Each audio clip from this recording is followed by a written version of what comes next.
Pinatulan ng broadcaster na si Anthony Catonying Taberna ang satire video ng pagpunta ng actress na si Pinky Amador sa isang branch ng Catonying's Cafe para bumili ng fake news. Si Anthony at ang misis niyang si Rosel Velasco Taberna ang may-ari ng coffee shop bakery restaurant.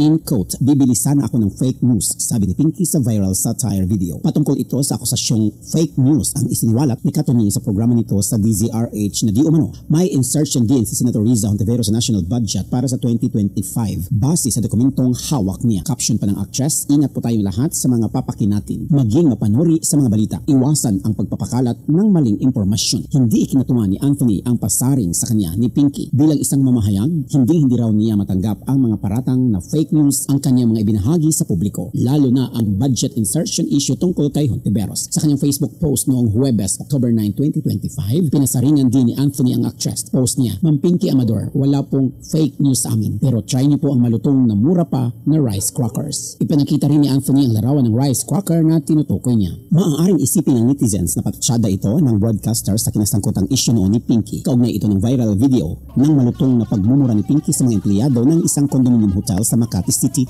noong May 22, 2020. Kasagsagan noon ng coronavirus pandemic kaya matining takot para sa kanilang kalusugan ang umiral sa marami, kabilang na ang actress. Mapapanood sa video ang pagwawala ni Pinky dahil sa sobrang galit sa mga tauhan ng condominium hotel. Pinagmumura ni Pinky ang kanyang mga kausap dahil hindi pa umano ibinigay ng isang empleyado ang circular na hinihingi niyang patunay na tumatanggap ang condominium hotel management ng overseas Filipino workers. Nais ni Pinky na ipaskil ang circular sa elevator ng condominium hotel sa kanyang tinitirhan. Ito ay para malaman ng mga residente na ang gusaling kanilang tinitirhan ay isa sa mga itinagang quarantine facility at tumatanggap ng mga OFW na galing sa iba't ibang bansa at minomonitor kung may mga sintomas ng COVID-19. 6 na minuto ang haba ng viral video clip ng meltdown ni Pinky. Inihingi ng paumanhin ng actress ang kanyang inasal sa pamamagitan ng official statement. Bahagi ng pahayag ni Pinky, there is no excuse for that behavior. Please understand, however, that my emotion was the product of countless minutes of worrying for my safety and that of my neighbors, following up with building administrations and talking to my very emotional neighbors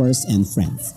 The residents were not notified about the designation, not the influx of these returning Filipinos, and that was a cause for alarm, not just for me but all the residents. Nag-post din si Anthony ng litrato ng mga taong nakapila sa branch ng Catonying's Cafe sa Terminal 2 ng Ninoy Aquino International Airport. Caption niya, at the moment, Catonying's Terminal 2. Thank you for patronizing Faith News. Ang balitang ito ay hatid po sa atin ng pep.ph.